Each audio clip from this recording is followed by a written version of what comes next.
کو قتل کیا گیا اور دوسری کو امان ملی اور وہ مسلمان ہو گئی۔ حبار بن اسود جو فتح مکہ کے روز بھاگ گیا تھا اور بعد میں مسلمان ہو گیا، یہ وہ شخص تھا جس نے آپ صلی اللہ علیہ وآلہ وسلم کی لخت جگر حضرت زینب رضی اللہ تعالیٰ عنہ کو ان کی ہجرت کے موقع پر ایسا کچھوکا مارا تھا کہ ہودج سے ایک چٹان پر جا گری تھیں اور ان کی وجہ سے ان کا حمل ساقط ہو گیا تھا۔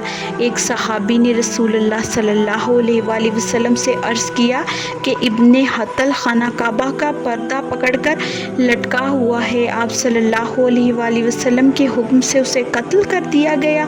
اور مقیس بن سبابہ کو حضرت انیلہ بن عبداللہ رضی اللہ تعالیٰ عنہ نے قتل کیا، حارث کو حضرت علی رضی اللہ تعالیٰ عنہ نے قتل کیا۔ یہ شخص رسول اللہ صلی اللہ علیہ وآلہ وسلم کو بہت اذیت پہنچایا کرتا تھا۔ کل کی ویڈیو میں ہم فتح مکہ کے دوسرے دن کے بارے میں بات کریں گے۔ اگر آپ کو آج کی ویڈیو پسند آئی ہو تو لائک، شیئر، کمنٹ اور سبسکرائب ضرور کریں اور گھنٹی کے نشان کو دبائیں تاکہ آپ کو آنے والی ویڈیوز کی نوٹیفیکیشن بر وقت ملیں۔